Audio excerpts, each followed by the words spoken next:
Okay, we just have to talk about Kog'Maw.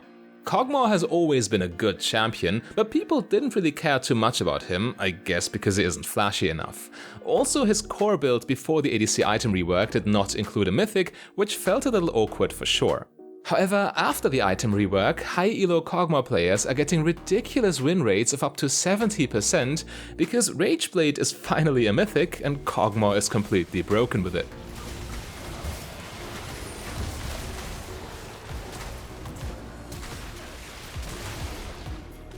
If you want to see an example profile as proof that I'm not just making things up, you can check out the link in the video description, of course. But as always, there is a massive difference between Kog'Maw players that are actually good and know what they're doing, and people who just picked up the champion because they've heard he is broken right now. And because I want you to actually succeed, I will now show you exactly how to play the new Kog'Maw and which runes and items to choose. As you probably know, Kog'Maw is a late game hypercarry. A lot of his game plan revolves around acquiring his items to then just auto-attack everyone to death, since due to his bonus attack range and percent HP damage with his W, there is no champion in the game who could withstand a late game Kog'Maw. Therefore, Kog'Maw works best with enchanter supports like Lulu or Melio for example, because they can buff his auto-attacks even further with their spells. However, we all know how solo queue works, and beggars can't be choosers. Plenty of times your support will simply pick something else entirely, but this is still fine. While Kog'Maw doesn't have the upfront burst damage to take advantage of a tank support's engage for example, the tank can still protect Kog'Maw by peeling for him with crowd control.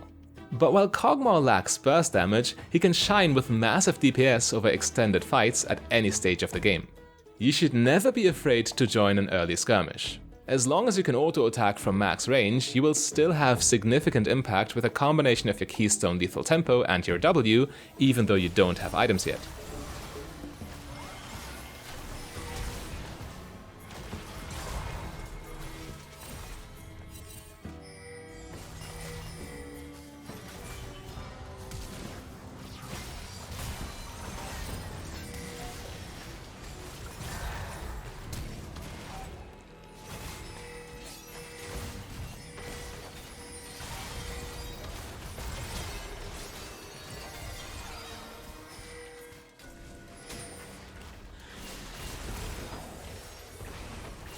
However, it is of course true that your number one priority during the early game should be to get as much farm as possible.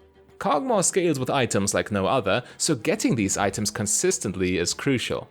You should avoid taking damage as much as you can, staying very reactive rather than proactive at that stage. Well, that doesn't mean you should let the enemy bully you for free, of course. Especially when you properly play around your W cooldown, you can pressure the opposing bot lane with long-ranged auto-attacks to keep them in check. As long as you don't overcommit and get punished by an all-in, you will be fine. But it's certainly an interesting balance to strike and a major aspect of your skill expression as a Kog'Maw player. In general, when playing a late-game hypercarry, many ADC players are actually a little too passive in lane.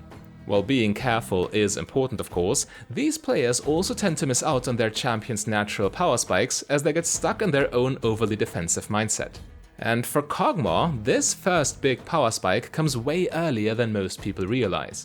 They usually play super passively until they finish their full first item Rageblade, when in reality they should be switching gears much earlier. Because Kog'Maw's true first power spike is not Rageblade. Instead, it is Berserker's Greaves.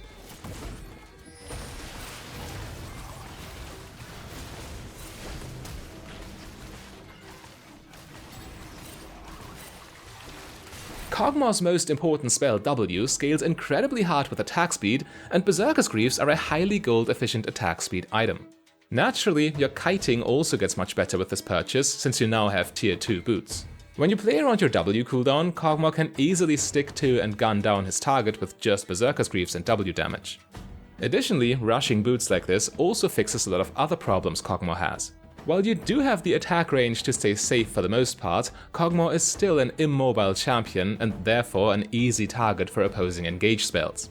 So the movement speed from Berserker's Greaves should not be underestimated here, as you can now at least dodge most skill shots on reaction. Again, a lot of your prowess during the early to mid game will come from your knowledge of power spikes, both your opponents and crucially your own.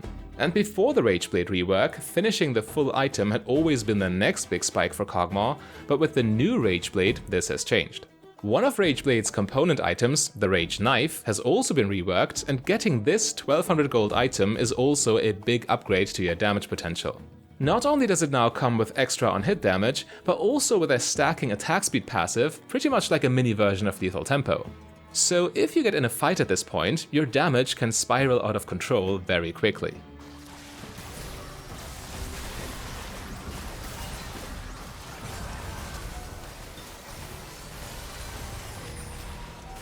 But please, don't get baited. Only play aggressively when your support creates an opportunity for you, and when you've just reached a new power spike. Calculated aggression is the keyword here. You are not a Draven who can run down his lane opponents at will.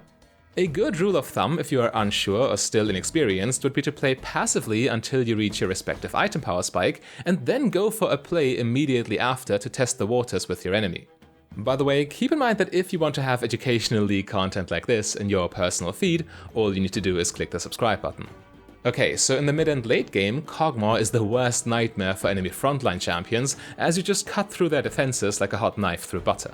However, the problem you need to deal with, as is the case for all immobile AD carries at that stage, is enemy assassins trying to catch you out of position. One single misstep is enough for you to end like one of those unfortunate ADCs in my TikTok videos. Therefore, positioning is key, and a good mantra to go by is be unseen or be with team. It rhymes, you know, makes it easy to, well. The idea here is to not be an easy target for enemy burst champions while still being useful. If you are not with your team, you want to be farming out of the enemy's vision.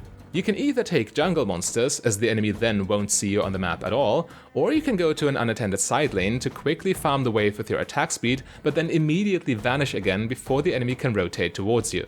When your teammates are nearby, you can be a little more confident, since they will be able to protect you with crowd control. And obviously, you have to be with them whenever a teamfight breaks out. All your damage means nothing if you cannot apply it. This idea, by the way, can also be found in your optimal Kog'Maw rune page, which is quite unusual compared to what other AD carry champions would be picking. You go for Lethal Tempo, Triumph, Legend Bloodline, and Last Stand, with Conditioning and Overgrowth secondary. Okay, Lethal Tempo is self-explanatory, of course. Kog'Maw scales with attack speed, Kog'Maw deals huge damage in longer fights, and Kog'Maw needs his attack range to stay safe. Lethal Tempo provides all of that, and is Kog'Maw's strongest keystone by far as a consequence. It is also a fairly common AD carry rune in general, but the same is not true for some of the other choices here. In fact, all the minor runes on this page are the most defensive options possible, with your secondary resolve path being literal tank runes. Not even the AD carry Samira, who oftentimes finds herself in melee range to deal damage, takes an approach that defensive.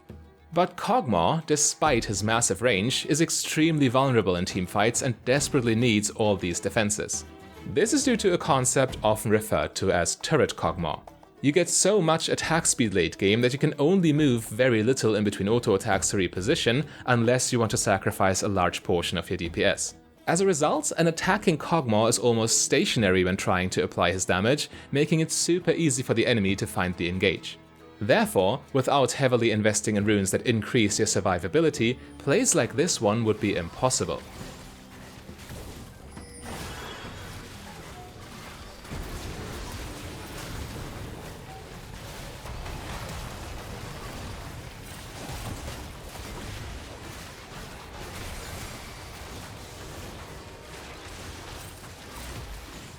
And now even the rune Last Stand should make sense.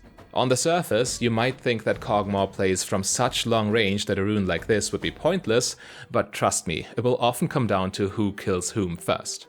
For your item build, you of course always rush Berserker's Greaves and Ginzo's Rageblade.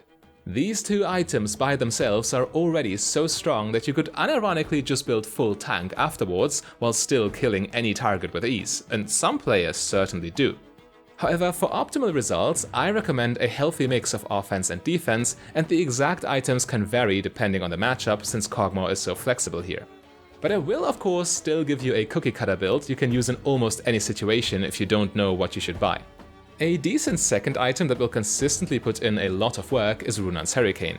Not only is more attack speed always good, but you will now fully apply the on-hit effects from Rageblade and W to 2 extra targets, making you an even more threatening teamfighter.